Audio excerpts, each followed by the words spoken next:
Okay, hi everybody. This is FIDE Master Dennis Monokroussos, and today we're going to take a look at an old game of mine back in 2001, and this is going to be a show about the one that got away.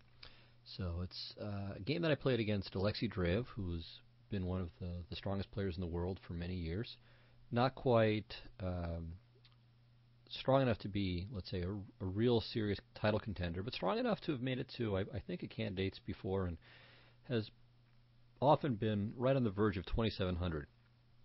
So I don't know if he's ever actually hit it, but I know he's been very close, and even right now, he's, as of this recording, he was 2688, and then just won a reasonably strong tournament, not a super strong tournament, but certainly gained some more points. So, obviously a really good player.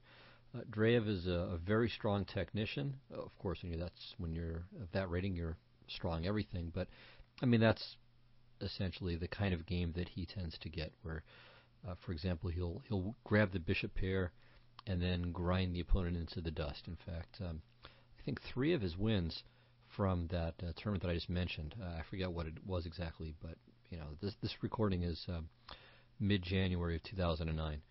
So if you look on Twic or whatever your favorite news site is, you can dig that up and you'll see that's the case. At any rate, this was played in an online event. So it was one of those qualifiers, kind of like the Dos Hermanos qualifiers they have now, but some other event. And so it was an 8-2 time control, 8 minutes, 2 seconds for increment. So, obviously this isn't some kind of super slow game, but it's enough time that you can play something with a bit of thought to it and produce something of interest and of some value. So this game I didn't win, but I drew. So it had some ups and downs. Mainly, I was better and in fact had a winning position for a while. So we'll take a look at it. I think it's a really interesting game. It might take a couple of shows to get all the way through this, but I hope you'll enjoy it. So we'll see how far we go this time, and I'll at least, before we get all the way into my game, we'll look at a couple of Tal's efforts as well and some of his thoughts about the variation that I chose. Okay, so as I said, I have white. I played e4, and Dreev played the Caro-Kann, which is one of his main openings. Knight c3, d5, and knight f3.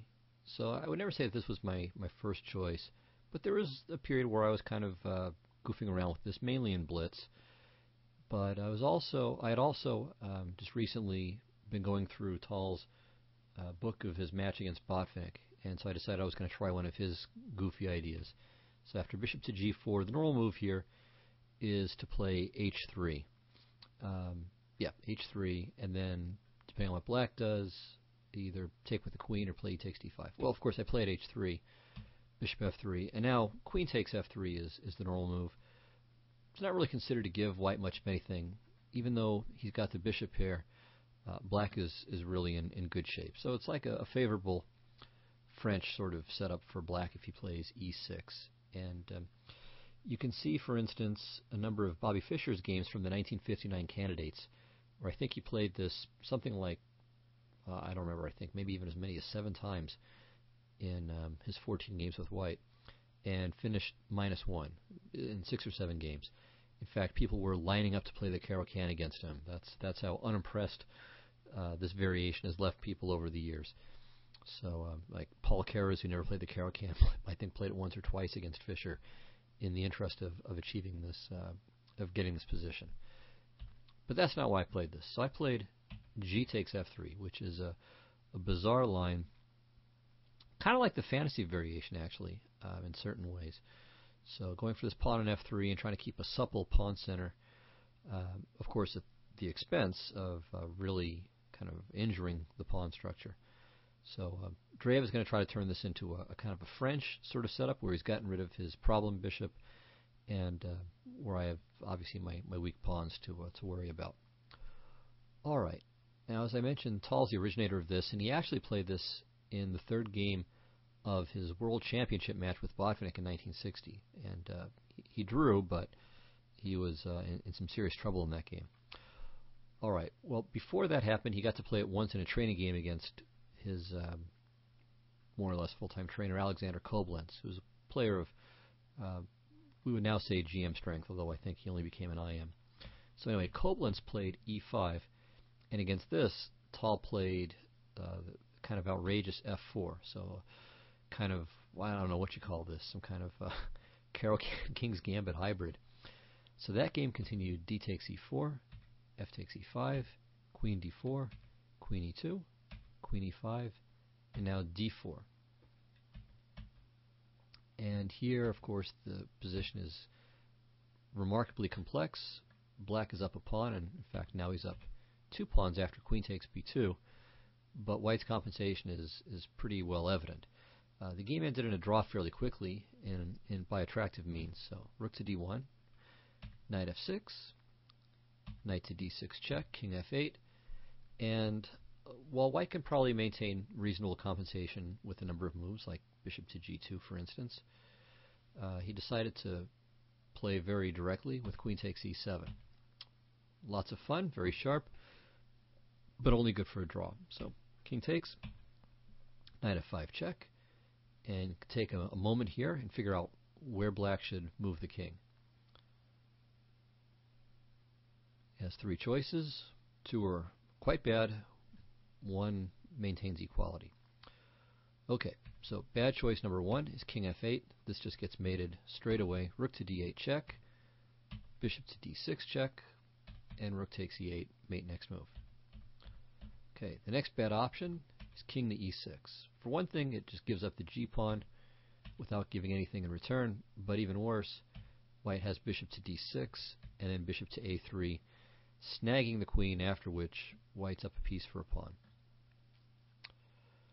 Alright, that means that the only move that Black can play after knight f5 check is king e8. And, okay, here too, of course, White grabs the pawn, but now Black doesn't play king e7. We saw how that loses to bishop to d6 check, but plays king f8. Okay, well, what does White do here? It's down an awful lot of material, so it better be something good.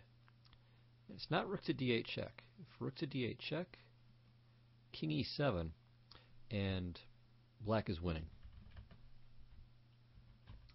So the right move is bishop to d6 check. Okay, now if king to g8, rook to g1, and Black has to force perpetual or he's just going to lose, queen c3, and probably this repetition is the best for both sides. Alright, Koblenz played king takes g7, rook to g1 check, and once again Black must be careful. So stop for a moment here and again try to figure out the most accurate move for Black. Well, Black has to return some material here, because if he tries to keep everything with king to h6, then the king gets dragged to his death.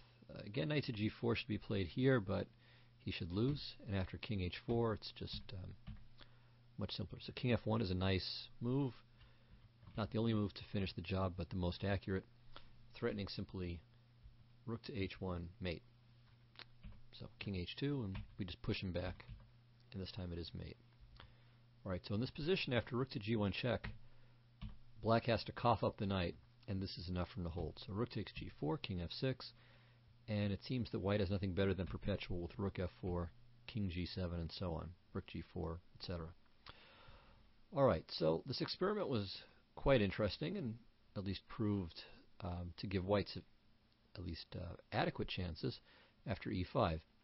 But Botvinnik and Dreev against me played e6, which is much more sensible, not allowing the position to get kind of interesting and messy, but trying to keep everything under control. After all, White has the bishop pair and a bad structure, so a more locked up position is generally speaking going to be in Black's favor. Okay, so I played d4, as did Tal, knight d7, bishop f4, again copying Tal here, and Tal, in his book on that match with Botvinnik, analyzes queen to b6. Bishop to b4 is a move that was played by Botvinnik and by Dreev against me. With queen to b6, the idea is that on a3, trying to prevent the pin, he can play c5. All right, but he can't take on b2, of course, so give you 2 seconds to figure out why not. So queen takes b2, big blunder. And the answer, and this is a typical trick, white can do this in the poison pawn Sicilian as well. And it's knight to a4, trapping the queen. So the point of a3 is to keep b4 off limits to the queen. Okay, but as I said, c5 is in fact a good move here. So queen to d2, and now queen takes b2. Otherwise, the queen went there in vain. Rook b1, queen a3, pawn takes. Okay, if black doesn't recapture, he gets nothing. If c takes b5, though, he just loses immediately because of knight to b5, hitting the queen, and of course knight c7 check. On e takes d5, queen e3 check, and again black is in trouble. So if the king goes to d8, rook to b3, queen a5, rook takes b7, and now the point of throwing rook to b3 in first is that if black plays bishop to b4, white has bishop to c7 check, which wins. Okay, of course after queen to e3 check, we don't want to move the king if we don't have to. But after bishop to e7, rook takes b7, there's no bishop to b4 to worry about. And after knight g to f6, rook b3, queen a5, bishop d6, again, black is looking at least a little bit crispy here. I mean, he can play queen to d8 and not lose right away, but white certainly has a very dangerous initiative at this point. So bishop to b4 is the more sensible move. And now here, Tal played h4 in his game with Botvinnik, and we'll get to that in a second. In retrospect, he thinks that a3 is the better move, and on bishop to a5, b4, bishop c7, to play bishop to e3. And it's not that white has an especially fantastic position, but it's still playable. The move that I played was queen to d2.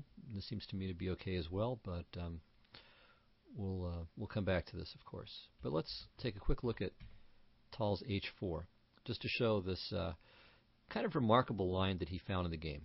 So one idea he had was that on knight to e7, which is what Dreev in fact played after my queen to d2, he has h5. Okay, so he prevents the knight from getting to g6. Quite sensible.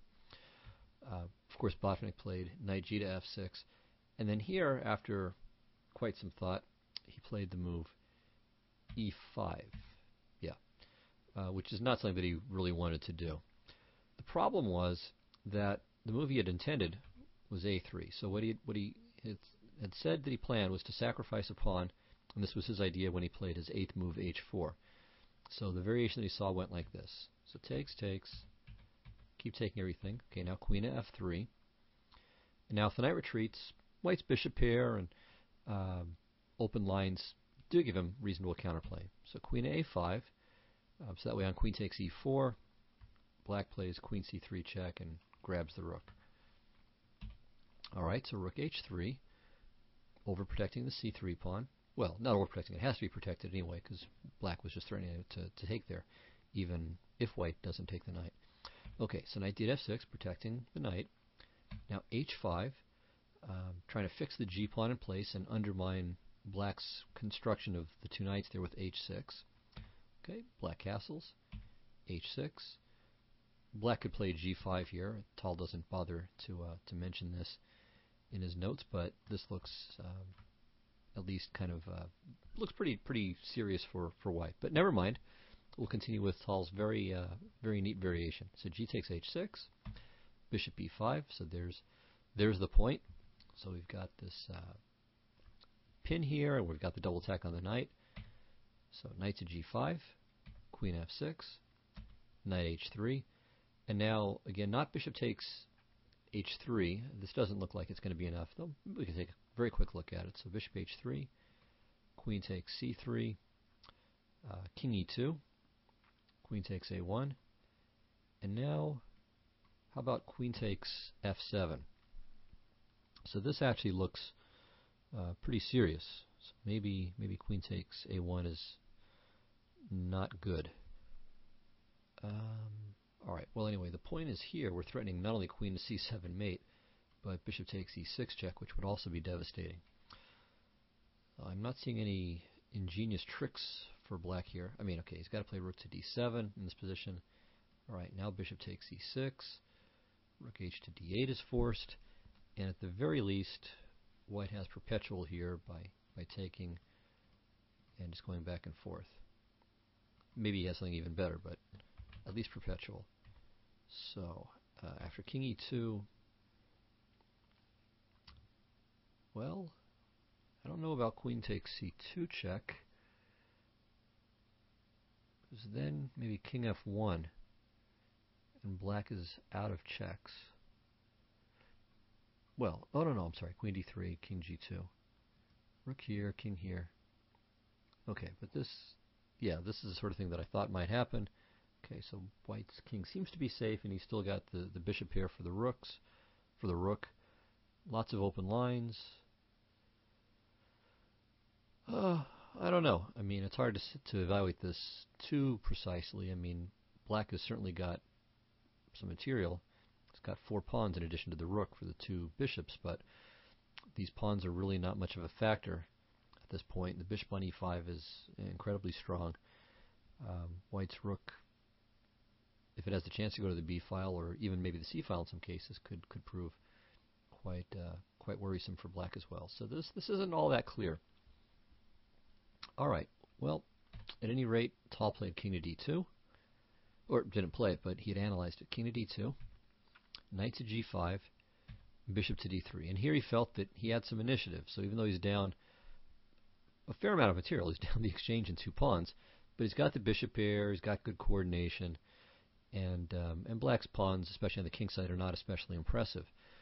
But even though this is kind of superficially looks good and looks solid, he saw a good move for black here. So what's black's best in this position?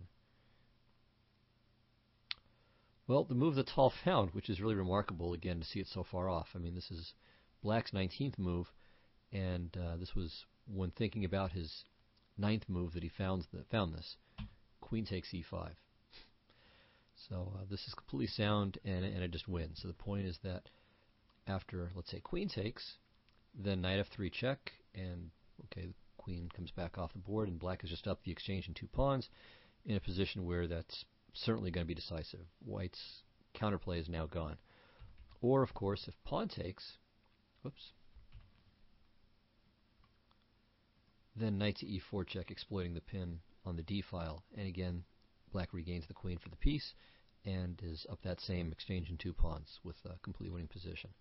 So a pretty impressive bit of calculation by Tal, even if perhaps not all of it was forced and black had other good alternatives along the way. All right, so that's about all I wanted to say about this whole line. So e5 is what he recommended, or no, I'm sorry, it's not what he recommended, it's what he played. Before on move 8, he thought a3 was better. I played queen to d2, which is probably okay also. Dreev played knight to e7. Okay, I played a3, bishop a5, and here maybe I should have played b4, again, a la Tal's recommendation. But I played h4. So again, kind of thinking similarly to what Tal had said. I want to play h5 and take away the knight to g6 possibility and this general kingside freeze. Okay, well here I think Dreev made an error, perhaps. Played c5. And, okay, the reason why I kind of like this move for me is that it's really opening the position up for my minor pieces. I mean, with this c6, d5, e6 triangle here, my dark squared bishop has no real targets, and my light squared bishop is going to kind of bite on granite wherever it goes.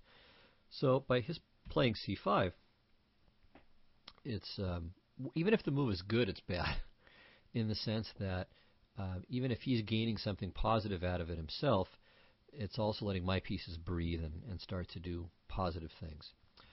All right. Well, one interesting possibility here for white is just to play d takes c5. And I think the reason I rejected it was because of course, not knight c5 when I played b4, but this kind of interesting continuation of pawn sacrifices. d4, queen takes d4, e5, forking, bishop takes e5, knight c6.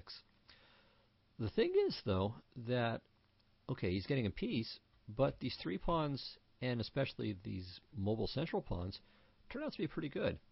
So after b4, the position is kind of hard to assess. No, he should not play knight to d4 because I castle, and then things fall apart for him.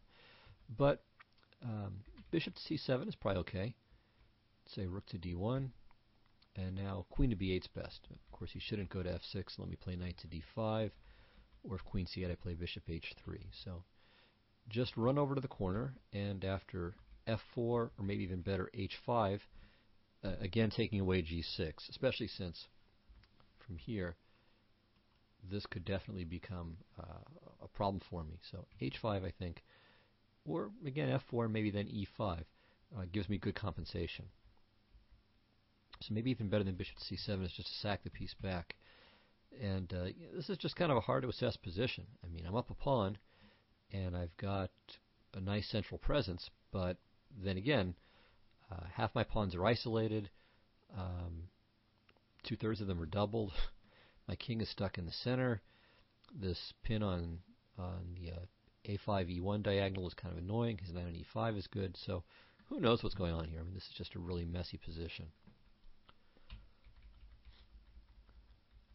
Okay, so anyway, that's on d takes c5. I chose something else that's maybe kind of interesting too. So I played b4, kind of taking a page out of the so-called Armenian variation of the Winnower French. So after c takes b4, I played knight to b5, and this looks kind of interesting, although maybe it's not fully sound. So I want to play a takes b4 and keep my pawn structure intact over there. Of course, I also would love to play knight to d6 check, and looks like my position's kind of promising. Now his rejoinder was correct. He plays b3, which lets him keep the b pawn for a while, and of course doesn't let me fix my pawn structure. Alright, so I played knight to d6 check, king f8, c3, and here, okay, I would suggest maybe taking a moment and trying to figure out what black's best move is at this point. So kind of a crazy position here. Obviously both sides have their trumps and their deficits as well. Okay, well, Dreev played the move bishop to c7, and this is a pretty natural move. I mean, he'd like to try to get rid of this miserable knight of mine on d6 as soon as he can. But it looks like the best move is a rather paradoxical one, just queen to c7. The point of it is, of course, quite obvious and good. He's hitting this pawn on c3, and of course, if he could play bishop takes c3, it's the end of the world for me. But it's, of course, a little bit suspicious to put the bishop opposite the queen in this way. But there doesn't really seem to be any way for me to exploit it. So if I play, for example, knight to c4, now he has the nice shot e5.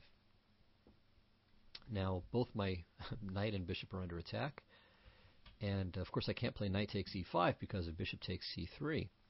So that leaves knight takes a5, queen takes a5, let's say d takes e5, and after knight to g6, black has a pretty nice advantage. Material's even, I've got the bishop here, but that's a rather abstract consideration. I mean, what counts here is that I think my king is in a little bit more trouble than his. And he's starting to take on e5, and when he takes on e5, f3 hangs. This pawn on b3 can prove annoying. It keeps my pieces a little bit tied down until I get rid of it. His rook can come to c8, and then I have to worry about the c3 pawn as well. So black is definitely better in this position. That's on knight to c4. If I play rook to c1, just trying to defend it, well, again, black has some really nice shots here. So e5, another power blow here. D takes e5, and then d4. So one hit after another, not giving me a chance to breathe. Now, I'd love to play queen takes d4, but then after b2, my rook is overloaded. I mean, it's got to move, and it's got to move someplace that doesn't allow black to queen. But if I move it sideways to b1 or d1, then there's bishop takes c3 check. So white's simply losing here. Queen takes d4 is not possible. Not possible in the sense of being reasonable. Okay, well, what else? If queen to b2, black can play, among other things, the kind of violent and attractive queen takes c3 check. And after queen takes c3, pawn takes c3, I'm just in big trouble. So knight to b7, for instance, takes b7, b2, knight a5, knight g6, bishop b3, c2, bishop d3, takes, and then knight d takes e5, and I'm down the exchange. maybe some very small practical chances, but well, I can't really play. I'm not sure if I can play bishop takes c2. I think he just plays rook c8, and I'm in trouble. I play king d1 or king d2. He plays knight f3 or king e7, brings the other rook into play, and it's just bad. I don't have enough for the exchange. So here I'm in trouble. I've done something wrong, obviously, by this point. But it's, again, a very messy position, and he played bishop to c7. And now I'm off the hook. So now the position is even again, or balanced, let's say. It's, very messy. Okay, now knight takes b7 would be bad. I mean, I'd love to grab the pawn and restore material equilibrium, but opening the b file and allowing his rook to defend the pawn on b3 is not at all a wise idea. So, for instance, actually black has at least two good ways to proceed. I'll just give one. Bishop f4, queen f4, queen c8. So, hitting the knight, hitting the c3 pawn. So, knight c5 is forced, and he just takes twice. Again, hitting the c3 pawn. And after, say, queen to d2, just continues with rook c8. And he's up a pawn with a superior position as well. So, white's losing here. Alright, so if I can't play knight takes b7, well, I've got to deal with that b3 pawn then. So I played rook to b1. Okay, now he plays knight to b6. Now I take the pawn. Why not? Queen to b8. Bishop takes c7. And here we have another little test. Which way should black recapture? Of course, if he takes the bishop, then my bishop pair disappears, and I only have my slow-moving knight, which will have to take at least a move or two to extricate itself and get back to someplace decent. On the other hand, taking the knight brings the queen to within range of defending the b3 pawn. So after queen b7, the bishop moves. Then he could play maybe knight c4. Alright, so what's the best choice for white? Well, I think it probably was queen takes b7, which is not what Dreev played.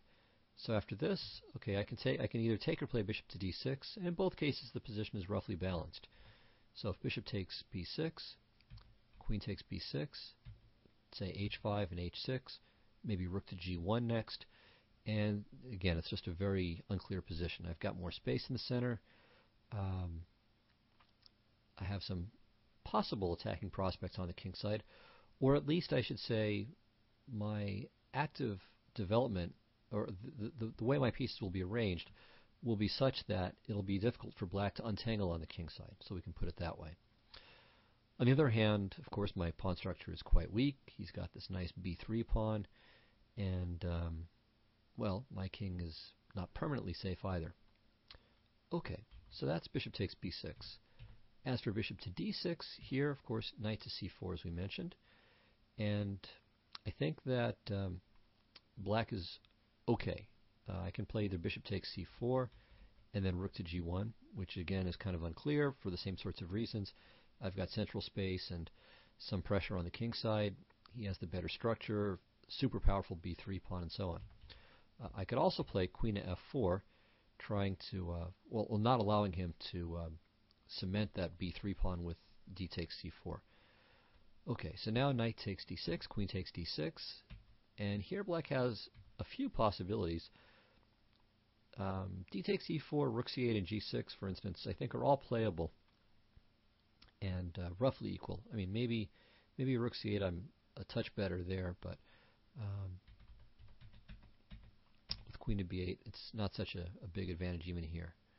So let's say e5, rook d8, takes, knight f5, and here, okay, this is better for white, but it's not as much better for white as we might think, because again, there are just so many pawn weaknesses in my camp that the extra and passed a pawn is not so overwhelming that it just trumps every other factor in the position. So this is probably a little bit better for white, but even this is not fully clear.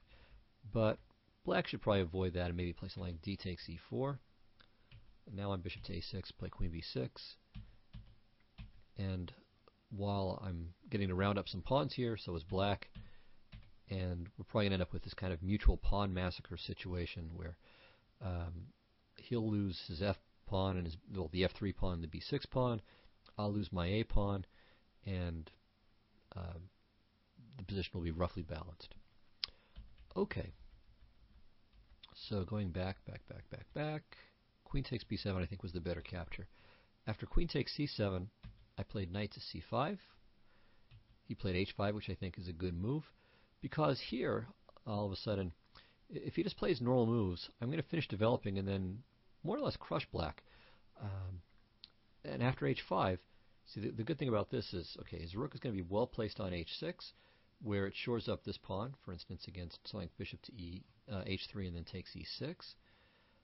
It can possibly go from h6 to f6 and put pressure on my f pawns. And also, this may encourage me to play e5. And while that would help to restrict his rook, it would give the f5 square to his knight. So he gains something out of it as well. So h5 I think is quite good.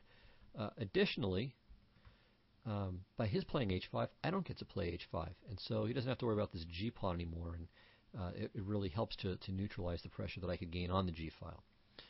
Okay, still, after rook takes b3, while again, there are some small pawn weaknesses that I've got. I'm up a pawn, I've got some more space. I was up on the clock as well by a pretty considerable margin. And despite that, matters were not so easy. So we'll continue a little bit longer and then we'll go ahead and adjourn this. Alright, so here he played rook to h6. And now here I think this is a really key moment, or possibly a key moment. I don't think my move was horrible or anything like that, but perhaps I missed my best chance here. Certainly a clearer chance.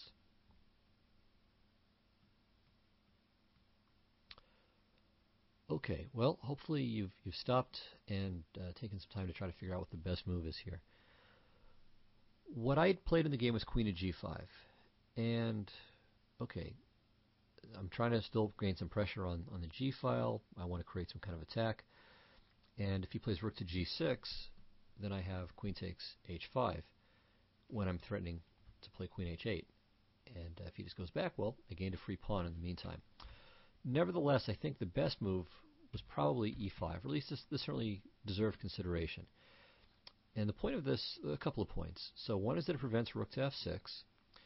Secondly, and this is maybe a main point, if not the main point, I'm trying to cut his queen from the king side. So a move like rook to g1, for instance, would allow queen to h2. That I definitely don't want to allow. Also, I would like to keep his queen away from f4 in a line, for instance, like queen to g5, rook g6, queen takes h4. Let's say his king's on g8, and then queen comes to f4. So even though I'm weakening the f5 square by playing e5, I think this is actually okay. So let's say black plays, well, actually black has a few things that you can consider. So one move that makes sense certainly is rook to g6, which prevents me from playing rook to g1 and also stops queen to g5. The problem, though, is that now I have bishop to d3, and if he tries to stay on the g file with rook to g2, I have king f1. So this might have been something that I had missed. So I probably saw this idea of rook to g6, thought I needed to prevent it, but didn't realize that I could just I would have this rook trap where I didn't look long enough to see it. I mean, it is, a kind of half blitz, half rapid game. Okay, so rook to g6, as attractive as it would be, is not on. I should say, though, he could play knight to f5 here, and we'll actually see this in a moment. So, knight f5 right away. This will just come to the same thing. So bishop to d3, and now, okay, knight to c4 here is bad. I just play queen to f4, but not queen to g5. So this is another 3-second puzzle. Why not queen to g5? What's wrong with this move? The answer, knight takes e5. Okay, but queen to f4 I think just leaves black in desperate trouble, because he can't protect the knight since g6, bishop takes f5, and then the rook on h6 is loose. Okay, so rook to g6, and now king f1. And at some point I may play rook to g1, but first I'll play queen to f4, and again with a clear advantage. So I think I've managed to prevent him from setting up some kind of strong blockade over there on the king side. And once that breaks through, then I get to start making progress and continue my own attack. Alright, so knight f5 is no panacea. Rook to g6 doesn't really help either. Okay, how about knight to c4? Well, this seems kind of risky too, because now I get the b file. So takes, rook b7. Now, the one thing that's in black's favor is access to these two squares. So I've traded off my light squared bishop, and by playing bishop takes c4 and allowing d takes c4, I've cleared d5 and in fact this diagonal as well. But still, it looks tactically as if this is good for me. So if queen to a5, for instance, I just play queen to b2, threatening rook to b8, check, and this is winning. Excuse me. If queen to d8 instead, well, once again, queen to b2. So I'm not going to let him play a move like queen to d5 because of rook to b8. So let's say he plays rook to g6, knight e4, knight d5, knight d6, king g8, knight f7, knight g5, and again, I've got everything just under control here. I'm up a couple of pawns, I have some active pieces, and he's never quite able to really go after me. So again, if you play something like queen to f5 here, I've got rook to b8 check, and that trades off everything. Not everything, but you know, both the rooks and a queen, and the queens come off the board. So it'll just be rook and knight against rook and knight, and I'm up 2 pawns. Okay. So knight to f4, threatening knight to d3, queen to b5. Say queen takes a3, and now it looks scary, but again, we do this. And I'm only 1 pawn up this time. But my position is much better, in part because this rook on g6 is almost trapped. I mean, it's going to have to play to h6, to h8, and then the king moves before the rook can even really re-enter the game at all. And meanwhile, I'm just going to play rook to a1 and take this, and probably win this one as well. And I mean, he can play maybe knight g2, knight h4 in some cases, but then this pawn is going to be vulnerable. So overall, white should be winning in this position. Okay. Finally, after e5, king g8 is pretty sensible. So getting the king out of the way, taking care of any h-file trips for me, avoiding knight to d6, or some of the check lines that we saw. So this is useful. Waiting to see what I do. Okay, so queen to g5 is still perhaps best. Okay, and now black has many bad moves, but you can still kick around. Okay, rook to b8 is just bad because of knight a6, of course. On knight to g6, then bishop to d3 is not so bad. I'm threatening knight takes e6, with the point that if f takes e6, I have bishop takes g6. Alright, black has several ways of trying to defend here. He plays queen to e7, then I just trade. So I'll take this, he's got to take my queen, I recapture, and now rook takes h5, I'm up 2 pawns, winning easily, especially after I play f4. Okay, instead of queen to e7, he could try queen to d8, so that way, after bishop takes g6, he doesn't have to play queen takes g5. Okay, but now I play rook to, okay, and just to point this out, so takes, rook takes, queen takes. Now, in fact, my queen is trapped, and there's no queen to h8 threat. So here he can play knight to c4 and start to work up some counterplay. So this is not desirable for me. But what he can do, or what I should do first of all, is play rook to g1. And now black, of course, should not play knight takes h4. It's otherwise desirable, but it has a small tactical problem. Mate. And I'm again threatening knight takes e6. So what does black do? If he trades queens, again, I'm very happy with this position.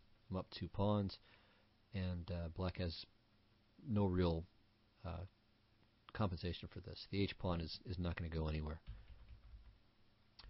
Alright, another possibility is queen to e8, just stepping out of the way. And then I think white plays f4, followed by f5. And again, I should have a winning advantage here. Okay, finally, after bishop to d3, instead of queen to e7 or queen to d8, there's rook to e8 as another way of stopping the knight takes e6 threat. Okay, well, f4 is fine, and again, rook to g1 is fine too. And again, I've got a nice advantage in this position. So, let's see. Okay, so that leaves one other possibility here. So instead of rook to b8 or knight to g6, there's knight to c4, and this is best. Okay, and this is actually very, very interesting, because now if bishop takes c4, he doesn't take right away, which would allow rook to b7. So it looks as if white is just winning here. Takes, rook to b7, and then I grab the knight. But instead of this, rook to g6. So he first drives my queen away, and only then does he recapture. And then he's in pretty good shape, frankly. So that doesn't work. Okay, if I try rook to b7 first, this doesn't work either because of queen to a5. And all of a sudden my king is in big trouble. I mean, if I played queen takes e7, for instance, which would just be an atrocious blunder, I get mated in 2 moves. Queen c3, king anywhere, e2 or d1, and queen at e2 is mate. So the right move here is bishop takes c4, but even so, I think this is just perpetual. So queen c3, queen d2, queen a1, queen d1, queen c3, and so on. Okay, so rook to b7 doesn't win, bishop takes c4 doesn't win. So probably the best move is bishop to d3, preventing rook to g6. Okay, now knight to f5. Of course, I can grab that pawn there by taking twice on e5, on f5, pardon me. Though maybe there's some knight takes e5 tricks in there. So probably f4, then knight to a5, rook b5, knight c4, king e2. Okay, I mean, I'm still up a pawn. Black has some compensation in the form of these good knights. I mean, I can get rid of one or the other, but I can't get rid of both.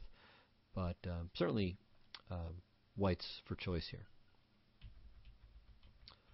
Alright, so all that to say that e5, I think, is best. And although black is not necessarily on the verge of resigning, he's in trouble in most of the lines. And even at best, he's considerably worse. So queen g5 is not such a bad move, but I think it wasn't best. Okay, he played king to g8. I played bishop to d3. And now he played rook to g6. And actually, I think I'm going to stop here and ask you guys to just analyze this position in general, and in particular in this spot, think about whether queen takes h5 is best or not, or whether I should retreat someplace else, like e3, for instance. All right, so this is where we'll adjourn this session. It's a very rich game, and the game is about to transform in some interesting ways. And then we eventually reach an endgame, which is itself quite fascinating. And I think we'll have its instructive moments as well. So I hope you enjoyed this. Look forward to your feedback.